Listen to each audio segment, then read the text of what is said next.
ايه الاخبار يا شباب؟ عاملين ايه؟ خالد معاكم في فيديو جديد من ديجو تيوب. خطة 4-2-3-1 من الخطط الجامدة جدا اللي جربتها الايام اللي فاتت، وبجد عملت بيها شوية نتائج حلوة جدا، فقلت اشارككم واخش اوريكم التاكتكس والتعليمات بتاعة اللعيبة فيها عشان تجربوها وتكتبوا لي في الكومنتات ايه رأيكم فيها لو عملت معاكم نتائج كويسة. لو اول مرة تشوفني بقى يا معلم، لايك وسبسكرايب وشير، ويلا بينا نخش على الفيديو مضيعش وقت. يلا بينا. يلا نقول بسم الله ونخش على السكواد ونشوف كده الفورميشن او الخطه بتاعت 4-2-3-1. طبعا دي الخطه اللي انا بلعب بيها، اللي هي 4-4-1-1. دي الخطه الاساسيه بتاعتي، ودي التشكيله المتواضعه بتاعتي زي ما انتم شايفين.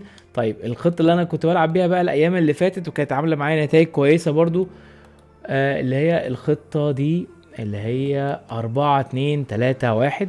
الخطه دي حلوه انها فيها 2 سي دي ام في وسط الباكات، فبتبقى عامله عمق دفاعي حلو جدا، وفي نفس الوقت ال ام مع الكام والار ام بيهاجموا كويس جدا، بيزودوا عدد المهاجمين مع السوبر سترايكر. فبتلاقي فيها مع التاكتكس والتعليمات اللي انا هوريها لكم دلوقتي، هتلاقوا فيها ان انت بتهاجم وتدافع بعدد كبير وبعدد كافي ان انت تقدر تهاجم او تدافع. تمام، تعالوا كده مع بعض. دي التشكيله 4-2-3-1 اللي هي رقم 2 اللي هي فيها كام، اوكي، و2 سي دي امات.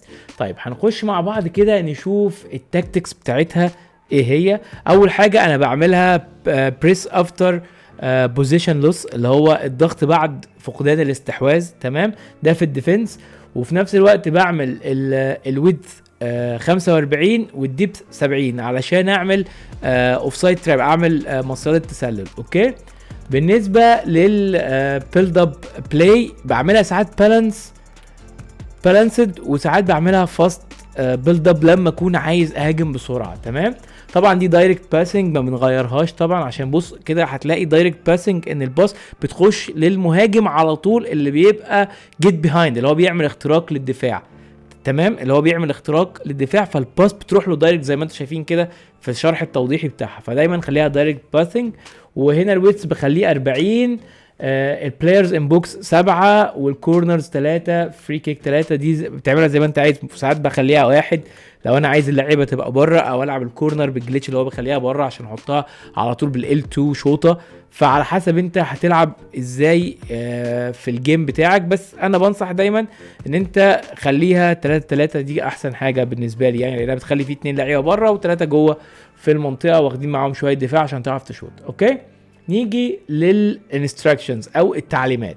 اول حاجه انا بدي المهاجم بتاعي السترايكر بتاعي بديله جيت بيهايند بس، يعني انا بديله جيت بيهايند بس، اللي هي اختراق الدفاع. اوكي، بالنسبه للكام بتاعي انا بخليه ستي فورورد، بخليه دايما قدام، ما بخلوش يرجع يدافع، لان انا اوريدي عندي 2 سي دي امات في وسط الباكات، فهم اوريدي قافلين العمق تماما. تمام، بالنسبه لل ام والار ام اللي عندي الاثنين بديهم كام باك تو ديفنس، سواء اللي هو نيمار او صلاح بديهم كام باك تو ديفنس. بالنسبه للاثنين سي دي ام الاثنين ستي باك وايل اتاكينج، والاثنين كفر سنتر، لان انا اوريدي عندي اثنين في الوينجات بيرجعوا مع الباكات فبيغطوا الوينجات، ففي نفس الوقت انا محتاج الاثنين بس السي دي ام يغطوا السنتر او المركز، بس بخليهم هما الاثنين ستي باك وايل اتاكينج زي ما انت شايف كده، اللي هو البقاء في الخلف اثناء الهجوم، وكفر سنتر اللي هو تغطيه المنتصف اللي هي دي.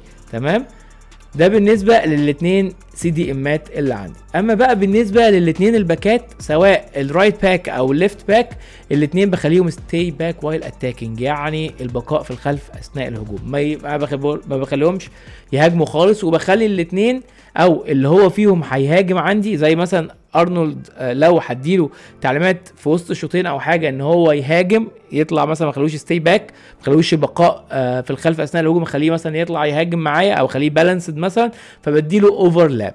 اوكي، اللي هي اسمها معكوسه اعتقد بالعربي.